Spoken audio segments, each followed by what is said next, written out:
Yep. Hi everybody, this is Naomi Black from Google. I'm just checking to see if our transcription is working for attendees who've requested that, and I see that it is, so I think we're ready to get this on the road. Great.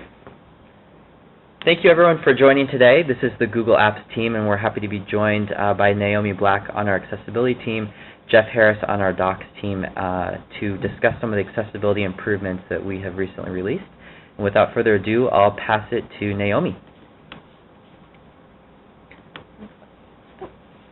So I want to thank you all for taking the time to join us today. I know how busy your schedules all are. We're really sorry that this is not an interactive webinar today. We're going to look into more accessible tools for doing moderated webinars in future. But for today what we've done is we've taken all the questions that people sent in during registration, and we've tried to incorporate as many of them as possible into our talk. And we have a bunch at the end of this talk on my slides as Q&A, and I will try to get through as many of them as we have time for. Our focus, though, for this talk is going to be on accessibility specifically in Google Apps. And if you have a question outside the scope of this webinar, or there's something that we haven't answered, we hope that you'll come and participate in our group. And the group name is accessible@googlegroups.com. If you're joining us today on the audio bridge only, I wanted to let you know what's on the slides. Welcome. And the slides are mostly just simple bullet points to make sure we stay on track. There's one chart, and I will describe it, and when we get to the demos, we'll be sure that we describe everything that is visible. Most of the demos is going to be the screen reader speaking, so you should get all of that through the audio bridge. I'm going to go quickly through the flow of the talk today. We're going to start off by talking about the importance of accessibility at Google, why this matters to us. We'll move on to talking some of the specific challenges to accessibility that are part of the cloud and moving things to the web. We'll talk about the current status of accessibility and progress on our apps, and as part of that, we'll integrate demos, and we'll show you some real examples using our products. And we've mostly focused on users who are blind or low vision who are relying on screen readers, but I'll slip in at least one small demo of video captions, which is useful for people who are deaf or hard of hearing. And then after the demo, we'll wrap up with some more of the Q&A from the questions that you sent in. So why is accessibility important to Google? Accessibility is really a core part of our company mission, which is to organize all of the world's information and make it universally accessible and useful. And by making information more accessible, we increase the reach and the audience of this information. And so this is really a core part of our mission. It's something that is important to us as a company. But accessibility is also important to us because we believe that all of our users matter. And I'm going to introduce this by showing a slide. This slide is a chart. And I call this the myth of the minority user. We hear a lot about, well, how many people are actually going to need these screen reader accommodations. And I like to show this chart because I think it really illustrates why these users are important. So on this chart, it's a horizontal bar chart, and at the top of the chart, the longest horizontal bar is a blue bar, and it says China. And what these are is for countries around the world, the population of people that are estimated to be on the internet as of 2008. And I took these numbers from the World Bank and the CDC. So this chart shows populations on the internet. It goes through China, USA, Japan, Brazil, Germany, France, South Korea, and you see lots of people on the internet. But then we have another bar, and this bar is yellow, and it says deaf and hard of hearing. And there are more deaf and hard of hearing Americans, just in the United States alone, than the entire internet population using population of Spain, which is the next bar on the list. And if we go on down the list, you see another yellow bar for blind and low vision, and that bar is larger than the number of people on the internet from Canada. And so I think this really helps to drive home the point that when we meet the needs of users who have disabilities, who require accessibility accommodations, we are serving a large and important population. Today I'm speaking to many of you in enterprise, and when you're within a corporation, if you have one user who requires an accessibility accommodation, that can affect the choice of technology for the company as a whole. And so I really feel that there's no such thing as this minority user. We need to be developing for all of our applications. So I'm going to take a step back now and talk a little bit about accessibility in the past. When you think about how we've done accessibility for the past decade, we've mostly been restricting our work to desktop clients. You think about a screen reader that lives on a Mac or it lives on a PC, and it works, with programs that run on that desktop. It uses all of the accessibility infrastructure that's part of that computer. Often when we move to the web, we get the option of a simplified product. You get a plain HTML version or the rich dynamic JavaScript version. You choose. And often blind users find that they're limited to older versions of software. Sorry, the new version isn't accessible with your screen reader. You can't use it. We feel that for the web, as technology moves online, we need to adapt as well. This old model of being tied to your desktop no longer applies to the kinds of things that we want to enable our users to do. So Google's a web company. We build web products, and our customers are coming to expect new things. They expect to be able to access their content and their products from any computer, wherever they are in the world. They expect to have access to rich and interactive web applications that do all of the same things that they would be able to do on the desktop. And they expect to be able to do something new. They want to be able to seamlessly collaborate online and communicate with their peers. But this presents a challenge for us on the web. The problem is that the shift to the web represents a really major change in infrastructure for accessibility. If you think about what happened when we moved to platforms like Windows 3.11 and we first introduced the graphical user interface, this was a really hard leap for people who relied until then on command line tools for accessibility. We had to evolve technologies that would enable and empower users to work in a graphic interface with the same level of capability. So today on the web, we're taking an equally great leap. On the web, the same code can lead to a very different experience today, depending on which browser and screen reader you're using.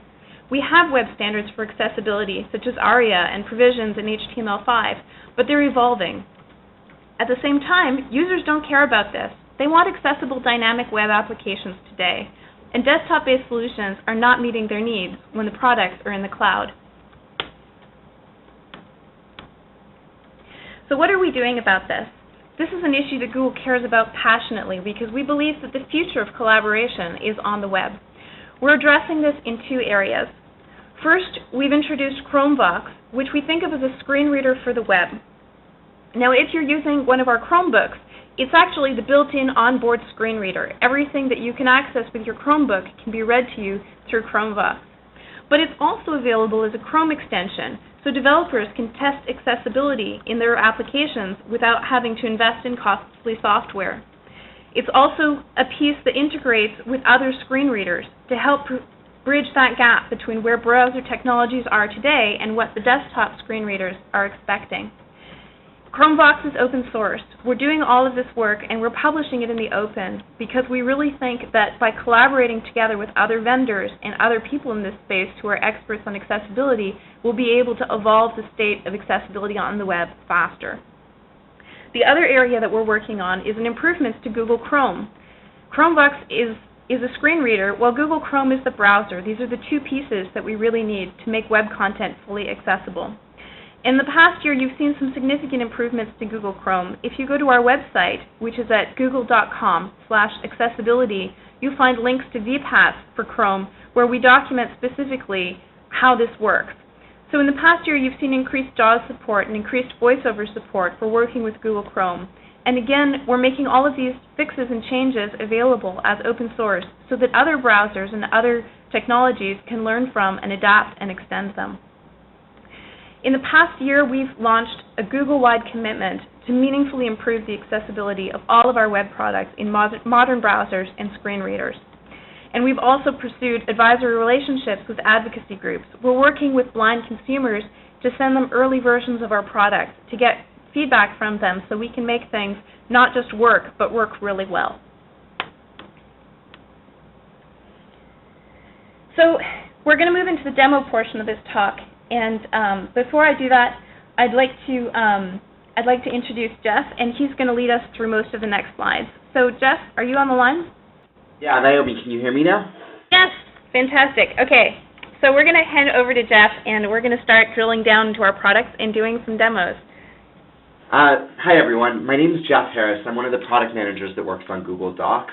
and I wanted to give you an overview of how we've made our products more accessible, both in Google Docs and then across Google Apps as a whole. So I'm going to quickly give summaries of the different products and the different pieces of work that we've done to make them accessible, and then I'm going to go deep on Google Documents, Google Spreadsheets, and Google Calendar and actually show you how those products are more accessible to give you more of a feel for what we've done. So excellent. And Jeff, just to make sure, have you shared your screen? Let me make sure. Perfect. Thank you. Yes, I think you can see my screen. If you can't, let me know. We're good to go. Thanks. Okay, so let me start by talking about Google Docs. First product that we have in Google Docs is the Google Document List. That's where people go to access and manage their content. They can access Google Documents, spreadsheets, presentations. They can access videos that they've uploaded to Google Docs. They can access PDFs that they've uploaded to Google Docs. The Google Docs list is the destination for accessing, managing, browsing your content. And what we've done in the Google Doc list is make sure that all the actions you can do in the UI, you can also do just via the keyboard. And we made sure that all of the HTML tags on the page are properly labeled so that you get the right verbal feedback. Now, it's important to note that the changes that we've worked on in the Google Doc list are only available in the new version of our UI. So when Google decided to commit to accessibility was right around the same time where we committed to doing a visual refresh of our entire product suite. The refresh was inspired by Google+, and you started to see it roll out to many, many products. What we wanted to do is we wanted to bake accessibility into that visual refresh. So as we build UI components to share across Google, we wanted to make sure that those components were accessible from day one, and that's what we've done. But what that means is that if you're still using the old version of the Google Doc List UI, you won't have the accessibility improvements that we've rolled out.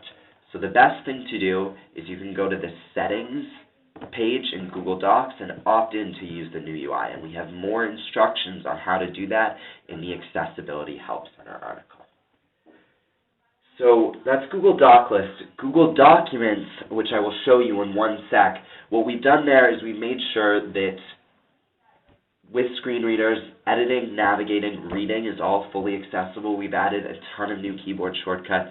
If you want to jump to a spelling mistake, there's a shortcut for that. If you want to reply to a discussion, there's a shortcut for that. If you want to chat with a collaborator, there's a shortcut for that. We've tried to make sure that there's a shortcut for every action that you can do in the UI with the mouse. There's a way of doing it just with the keyboard. We've also done work to make sure that the collaboration experience is really great.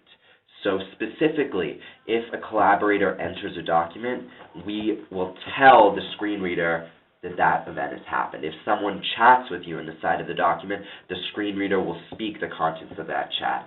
What we'd like to get to is for sighted users and non-sighted users to be able to work with each other without even needing to know whether the other person can see the screen or not. We want to make sure that if you're in Google Docs, you'll be able to interact with the application and have all the same level of functionality and feedback, regardless of whether you're looking at a screen or listening to a screen reader. So let me show you that a little more. I just got brought up, I mentioned butters were one of the things that we made accessible. You can see Google Docs right now. What I meant by butters is we put a little warning at the top of Google Docs if, say, we haven't heard from the server in a while and we're trying to save, or if we want to give a message like, hey, there's a new version of our UI, would you like to try it out? So that's just referring back to what I said earlier. So Jeff, I want to take a minute just to describe what you've put on screen. So Jeff is in Google Docs right now, and there's a document on screen, and it looks like Chapter 1 from Alice in Wonderland. Yes. So what I have in front of me is a fairly traditional-looking document, and actually not a completely exceptional-looking web page. But in reality, Google Docs is one of only very few web applications that are doing something really, really special. And I wanted to talk about the technology background a little bit before I get started. If you think about the way the web has evolved, when the web was first coming alive, there were a lot of static pages with just HTML. It was fairly straightforward for a screen reader to read the contents of those pages. Then JavaScript was introduced. This is happening about 10 years ago. And then the web pages start to have some level of interactivity. It gets a little harder for the screen reader to know what to do with the JavaScript, but then we introduce things like ARIA, which actually can give more feedback about exactly what's happening, exactly what the JavaScript is meant to be doing. What Google Docs says is we're actually at the next phase of this, where instead of using the browser's built-in components, we do almost everything in JavaScript. So what I have on the screen looks like a traditional text area in the browser. And the way a traditional text area in the browser works is as you type a character, the browser sees that you typed a character, it takes the character that you typed, it puts it into the HTML of the page, and then draws the character on the screen. That's how most text areas in the web work, but that's not how Google Docs works at all. If you type in Google Docs, what we are actually doing, when you type the letter A, we're getting a key event that says the letter A has been typed. We're taking that key event, drawing the letter A off screen. We're measuring the width and the height of that character, and using that information combined with the X and Y position of your cursor to actually place that letter onto the canvas itself. If you're at the end, if you're in the word at the end of a line, we might move that line onto the next line, push the other words on that next line down, cascading that overflow all the way through the paragraph. So what Google Docs is doing is everything that the browser natively does in terms of layout and input processing, Google Docs does ourselves in JavaScript. And that's really, really important for us because it lets us provide features that the browser doesn't support. Features like real-time collaboration, where you can see what people are typing as they type it. Features like pagination, where there are page breaks. And browsers don't have the concept of the page, so there's no way to support that. That's technology, how Google Docs is built, but it's actually a big deal for screen readers because in a traditional text area, if you type the letter A, the browser inserts the letter A into the screen, and the screen reader knows how to verbalize that. In Google Docs, if you type the letter A, the browser fires an event, and then the screen changes in some way that the browser doesn't really understand. And what that means for a screen reader is it doesn't know what to do. So on my screen, I'm actually going to press the right arrow, and I'm going to move my cursor between two characters, so it's going to move over one character. Now, to sighted users, that was a very straightforward interaction, but to a screen reader, what happened there is an arrow key event was fired, and this flashing line that is the cursor moved from one location on the page to the other location on the page. So the screen reader has no idea that it's supposed to read the character that the cursor passed over, or the character just to the right of it. Jeff, this is Naomi in California. I don't think WebEx is picking up your screen reader. I'm not hearing it. Oh, I haven't turned on my screen reader yet, so I'm just giving the tech background. I'm about to start showing the improvements that we made. So that all sets us up for a pretty interesting situation because none of the screen reader support that comes natively will work on Google Docs, but on the other hand, we are in complete control of every action, so we can build an accessible experience where for every action in Google Docs, we can tell the screen reader exactly what should be verbalized. So let me start demonstrating that now. So I'm in Google Docs. I'm now going to press the right arrow on my cursor, H, and it's going to say the characters that I'm passing over. P, T, E, R, space, 1. So I read that first line. If I want to select the first line, I can do that as well. Heading 1, Chapter 1, selected. And again, what's happened there is not the screen reader knows what's going on. All that's happened is Google Docs has fired an action, and we've said this is how we want that action to be verbalized. And we've done that for everything. So Heading 1, Chapter 1, unselected.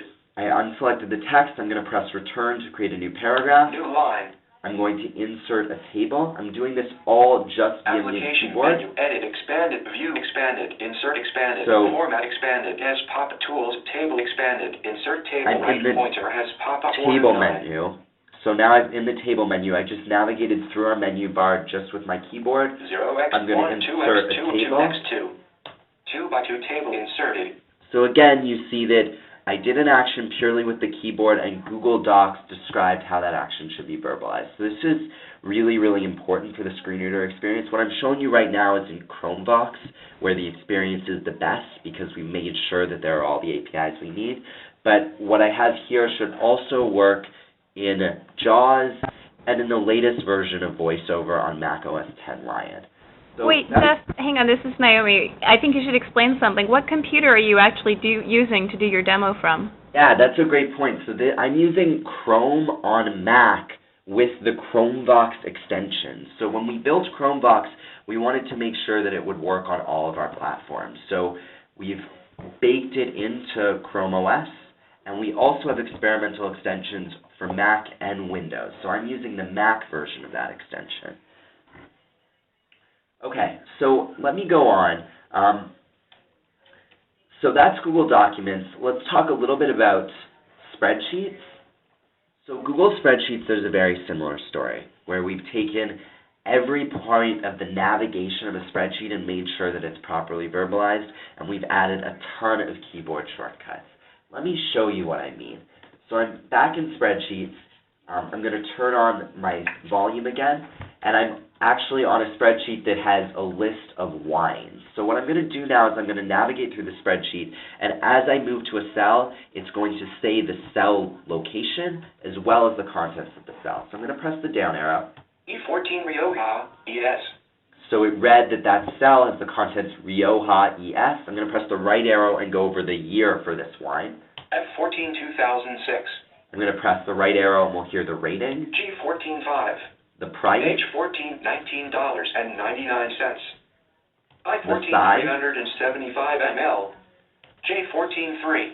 The number of bottles. So you get the idea. As you navigate over the spreadsheet, we are verbalizing the contents of the spreadsheet. There are a couple other things I want to point out. If some cells, it's not just the contents that you care about, it's also the metadata around that cell. So if someone comments on a cell, we want to make sure that that's verbalized appropriately. So I'm going to click on a cell that has a comment. Page 28, $15.99. This is expensive. Jeff Harris, on August 28, 2011. So that wasn't even visually there. If sighted users see a little orange triangle in the top right corner of the cell, but when screen readers pass over the cell, the full comment also gets read. Another example is with background colors, where if you have a cell with a background color, At 17-2005, background light blue 14. we'll read the color itself. Last thing I want to show in Google Spreadsheets is formulas. So J31. I'm in an empty cell right now, and I'm going to create a formula. So I'm going to type equals SUM for the sum formula. Multi-line editable text. So SIN, SUM, number 1, number 2, number 30, 1 of 7, SUM. So what happened there is it verbalized both the function itself, it verbalized the parameters that that function is expecting, and it verbalized all of the other potential choices that I could have for this function. So maybe I want sum if instead of sum, or sum SQ. Let's finish the formula. Open auto-completion list, SUM, K30, K32, K31 REF. Well, Strong error, strong circular dependency detected. it turns out I actually created an invalid formula in the spreadsheet. I think the point, though, is that was verbalized properly. So the same feedback you get when you're looking at the sheet, you're going to get via your screen reader. Okay, let me go back to talking about our products. So that was Google Spreadsheets. Let's talk about Google Sites. So Google Sites, the viewer version of Google Sites is just simple HTML. It doesn't have the kind of complexity that's associated with documents and spreadsheets. So in general, screen readers work quite well on Google Sites by default. In fact, we had people who asked us, if I create content in Google Sites, will people with visual impairments be able to access that content? And the answer is yes. In fact, to do the Trusted Tester program that we've done for the accessible improvements across Google Apps, we used Google Sites as the communication vehicle for that. So the reading experience in Google Sites is good by default. We made it a little better. The thing we've really focused the team's attention on is the editing experience, making sure that there are keyboard shortcuts to do creating a new page, to move pages around, making sure that our menus and toolbars are all accessible via the keyboard. So the editing experience is quite good, and the viewing experience is quite good at this point. Let's keep going. So Google Calendar, I'm going to show you Google Calendar in a little more detail. What the team is focused on so far In Calendar, there are multiple views you can have of a single calendar. You can look at the day, just the day. You can look at your week. You can look at the month, or you can look at an agenda view, which is kind of a top-down list of just all the events you have going forward that's scrollable. The team has focused their efforts on the agenda view to make sure we have one view of the calendar with a really excellent accessible experience. So that's what I'm going to show you today. That isn't a complete story, though. What we're working on right now is bringing that fully accessible experience to all the other views of a calendar. Mostly what the team has done is made sure that everything is keyboard accessible, that focus handling is easy as you move between elements, and that things are properly labeled so you know exactly where you are. Let me switch to Google Calendar. I want to tell you a story as Jeff's moving into this demo. I had a conversation earlier this summer with a guy who's blind, and he's a student, and he told me about his experience working with nonprofits as part of his extracurricular work. And he talked about how people would invite him to events on calendar. They would put things on his calendar, and it always seemed like something that was done to him. He didn't have access in the calendar tool that he was using to create his own events or invite other people or do those things that I think sighted people today take for granted that they can just do.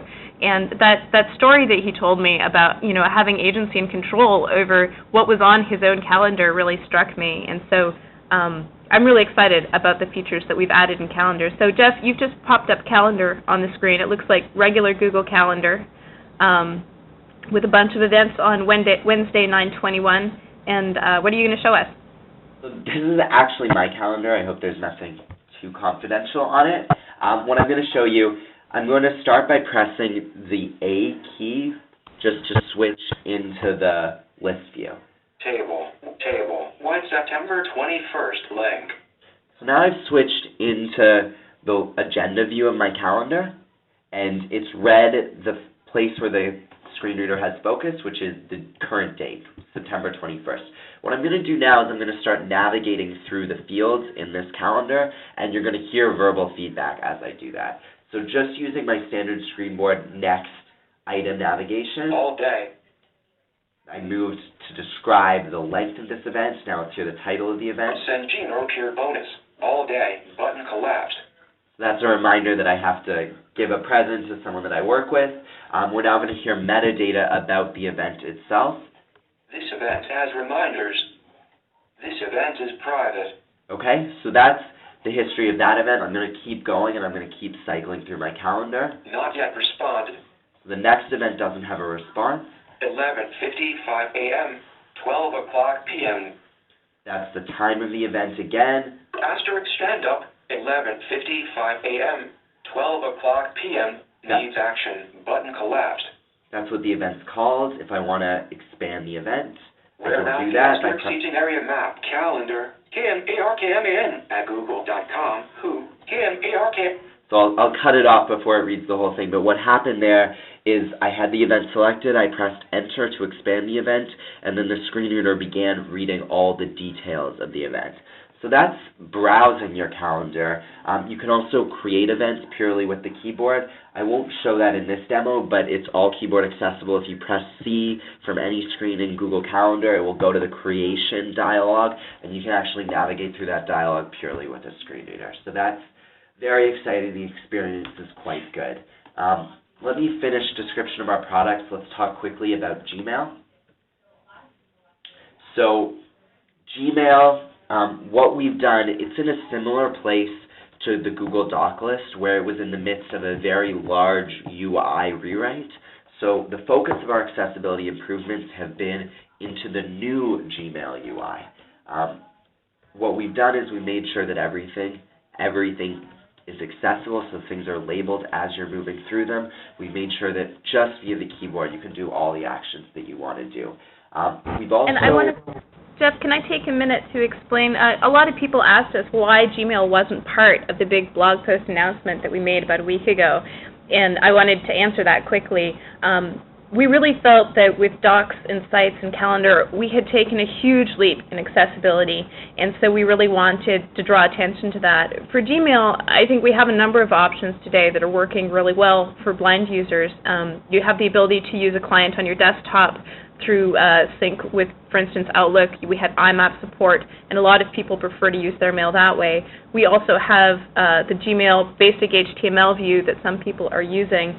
And so while we were really excited about the fixes that we've added to the regular standard the regular full HTML version that everybody uses for Gmail, we felt that it wasn't a huge quantum leap forward. It was more on the level of bug fixes. So we hope you'll try it out, and we're looking forward to a more comprehensive post on Gmail sometime in the future. So sorry, Jeff, back to you. I think you said almost all I had to say. The accessibility story in Gmail with the new UI is that it's basically bug-free, and you can navigate and do what you want just with the screen reader. You can also get an excellent experience in clients like Outlook or Thunderbird if you want to use IMAP or if that's what your users are used to. But it's an ongoing area for the team. What we really want to focus on is going from basically usable to actually a really excellent user experience. So an example that I called out here is the Gmail settings page has really a lot of different settings that you can configure, and right now if you're going through a screen reader, you've actually got to step through each setting one by one. But things that we want to do are make it so you can search and just very, very rapidly change your settings and save your settings. And there's a lot of general UI flow that the team is really excited about working on in Gmail. So I think that brings us to the end of the overview of apps. I'm going to hand it back to Naomi, and she's going to talk about some of the other accessibility work that we're doing in our products. Thanks, Jeff. So up until now, we've really focused on accessibility for blind users and people who use screen readers and assistive technologies like that. But I want to spend a couple moments just talking about what's available in Google Docs for people who use video, who are hard of hearing or are deaf. This is a feature that I think is often overlooked by people. Maybe they don't expect to look for it, or they don't expect how easy it is. So I wanted to take a couple minutes just to show this to you. So some of you may be aware that we have a number of features in YouTube to make captioning easy, to make it really seamless. We use speech recognition to allow people to upload a plain text transcript. So you can just take the text of what was said, and we'll use speech recognition to figure out when it was said and create captions. And we do all this in YouTube today. But inside Google Docs, many people don't realize that we actually have that ability with video as well. So what I'm going to demo for you is, sorry, we seem to have a technical issue here. Are we not sharing yet?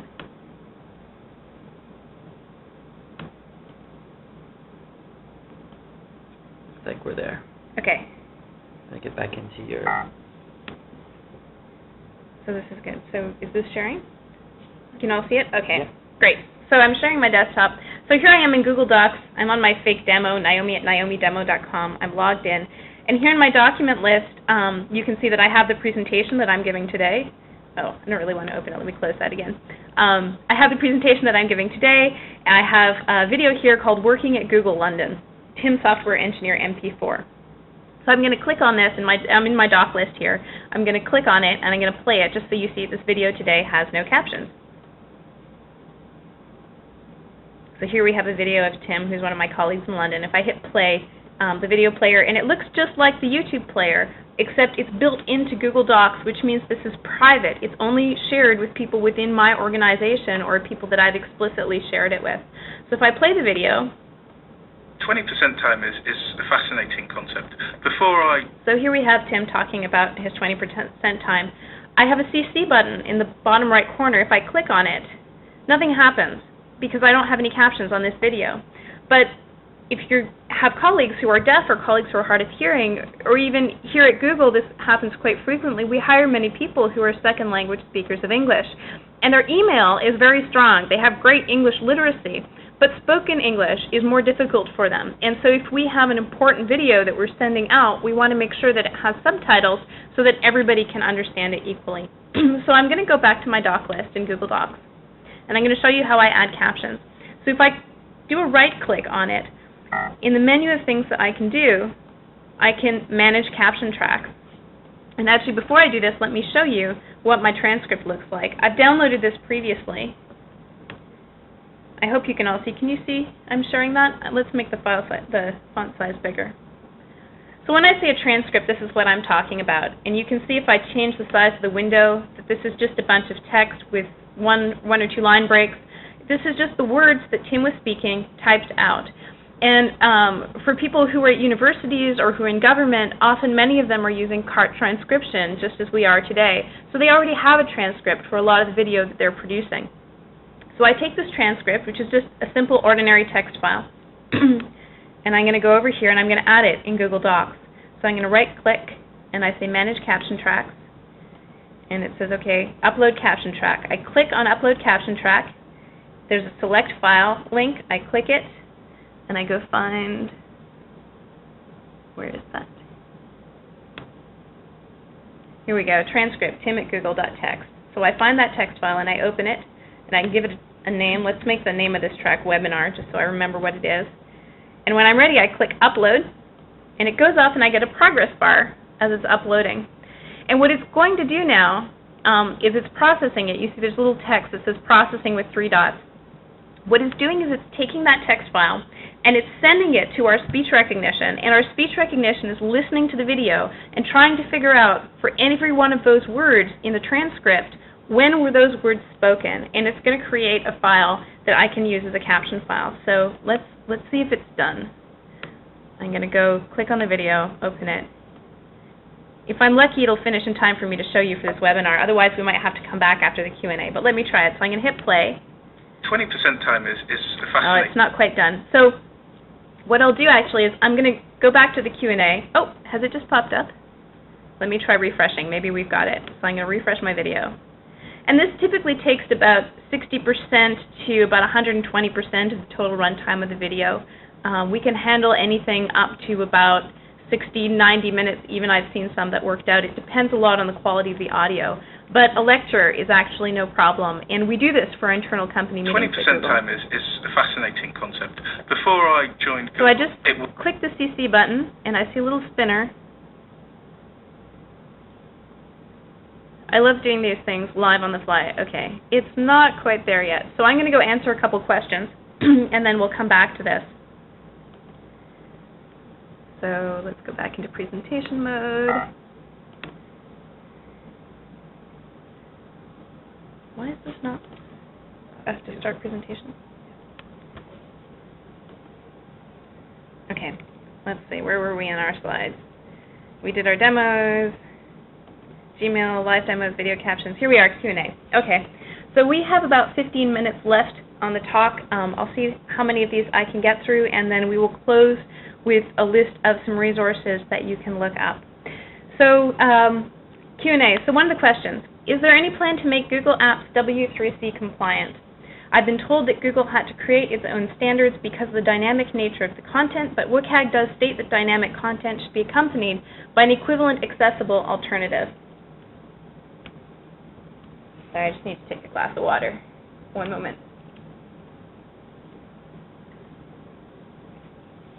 So there are two parts to this answer. I'm going to start by answering the last part first. We've heard from our users that an equivalent alternative is not enough. They really want to be interacting in the exact same UI that everybody else is using.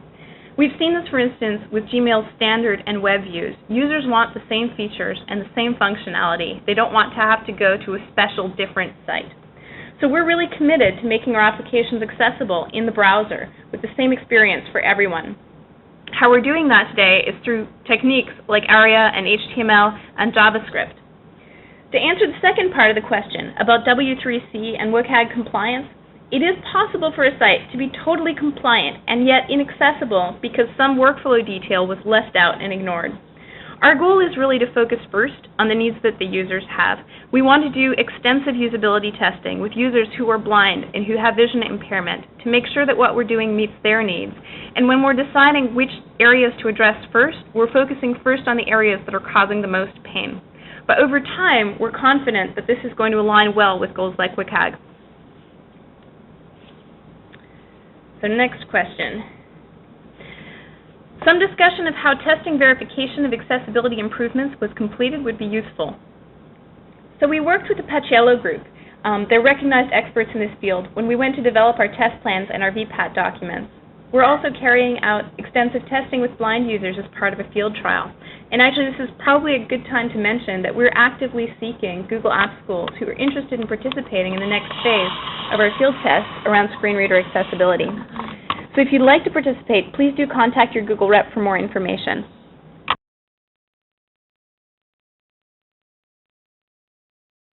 Sorry, I got excited because I want to get through all of these. I'll slow down. So the next question. You used to have an accessibility ratings table online. An update of the old scores versus the new ones would be great. So I actually used the letter grades as a metaphor for where we were in accessibility in our products, and I did this as part of my talk at CSUN. And I think the most salient part of that talk was actually that I gave several of our products an F.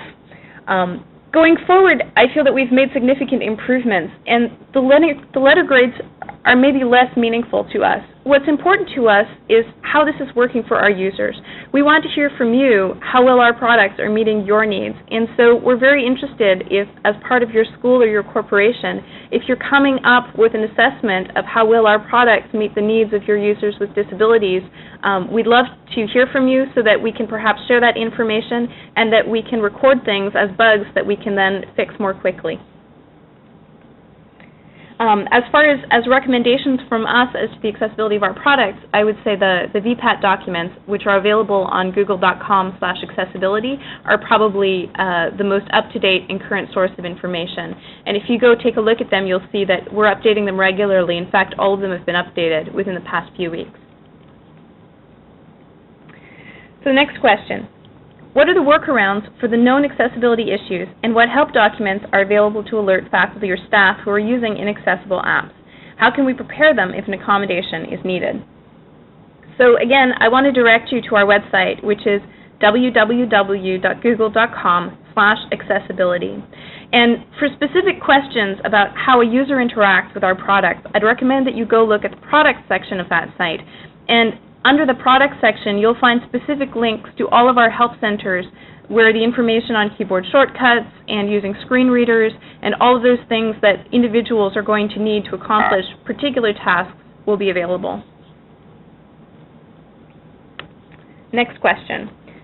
Does the accommodation option work for both Windows and Mac OS machines? So yes, Gmail and Calendar work the exact same way on Windows and Mac OS machines. For docs and spreadsheets, users have to confirm that they're in PC cursor mode if they're using JAWS. To get to PC cursor mode, the toggle is Insert ZZ, and they have to make sure they're in that mode on Windows. For Mac users, you'll need to activate Chromevox, and Chromevox will speak through your voice over speech. Next question. Looking for workarounds, help documents, tips, etc. for known issues, as well as one location for updates that will inform what issues remain and what workarounds there are. So again, I would point you back to our website, www.google.com/accessibility. That's really our one-stop source for all of the information on our products, and you'll find links from there to many other things. For specific questions about workarounds and known issues, I would point you to the VPAT documents, which are under the policy section, and the product-by-product links to our help centers that are under the product section. Question. How can I find out what works in JAWS, VoiceOver, and NVDA?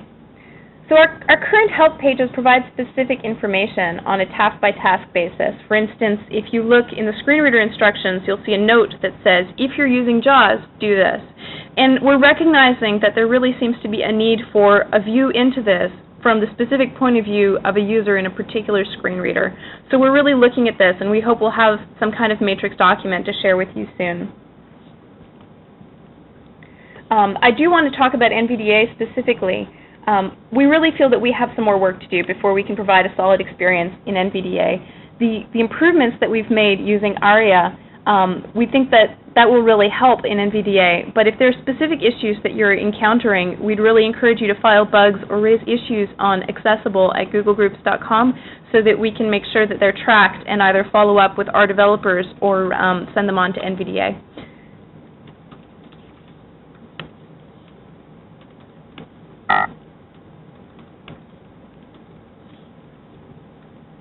Sorry, I'm having trouble advancing here.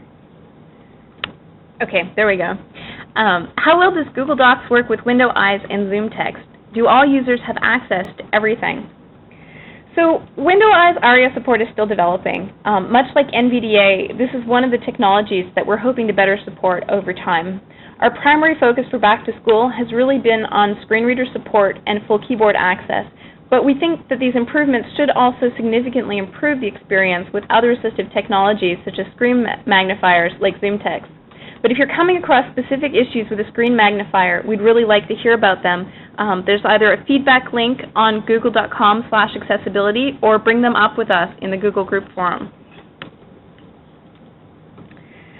Question: are there accessibility improvements planned for YouTube? So yes, YouTube is very near and dear to my heart because I started a lot of my accessibility work at Google on YouTube and video captions. We're really proud of the work that we've done there with captioning, but for blind users today, I think the most accessible experience is still through an embedded video. We'd like to make YouTube work a lot better with assistive technologies, and HTML5 is going to be a big part of that. We're also excited about audio description, and if you search for the talks that I gave on video accessibility at Google I/O, you'll see some early demos in WebKit of the kinds of things that we hope the web will soon make possible for audio description and video online. Question: will students be required to have a Gmail account to access services? So we don't require that students have a Gmail account, but they do have to have an account that's associated with their Google services. They can use any email address that they want for that account as long as they go to Google Accounts and they sign it up so that we know who they are so we can provide them with access to the applications. Next question: are users with visual impairments and the rest of us have found the CAPTCHA soundbite completely unintelligible? They're having to find another person to read the CAPTCHA for them. This is a really hard problem. I'll be honest, we wish we could do away with the need for CAPTCHAs altogether. Since we can't, we're exploring other methods of authentication, such as two-factor and SMS authentication, that schools and enterprise customers can use to make login easier and more secure for their users. This is a hard problem and one that we are definitely addressing. Next question. The official Google blog mentions improved screen reader accessibility. Does this refer to Chromevox or to existing third-party readers such as JAWS? Are users required the latter since it is impracticable for them to have to first learn a new interface and then turn JAWS on and off as they switch between Google Apps and all the other applications on their workstation? So our goal is to support as many users as possible. But because of many differences between browsers and screen readers, our initial development has really focused on JAWS with Firefox, VoiceOver with Safari, and Chromevox on Chrome OS. Where possible, we will support more browsers and screen readers over time as long as they support the latest web technologies and ARIA, which is necessary to make dynamic web applications accessible. We're working on making that experience much more seamless across all major screen readers. And for specifics about workarounds that you can use for individual screen readers, you should take a look at our help centers. Wow, okay, I got through all the Q&A that I was hoping to. I hope I wasn't speaking too quickly. I do encourage you to post more questions to our group, accessible@googlegroups.com, and to use the feedback link that's available right at the top of our website at www.google.com/accessibility. We really want to hear from you about what is working, and we want to engage with you in conversation about how things are working for you. So to sum up, I have a couple useful references. There's our website that I've just mentioned for how-tos on specific accommodations and products. It lists VPAT documents and all kinds of other resources. There's our discussion list, accessible@googlegroups.com. And finally, if you're not already following us on Twitter, we post to Google Access. I want to thank you all for taking the time to participate in this webinar, and I really appreciate you listening all the way through to the end.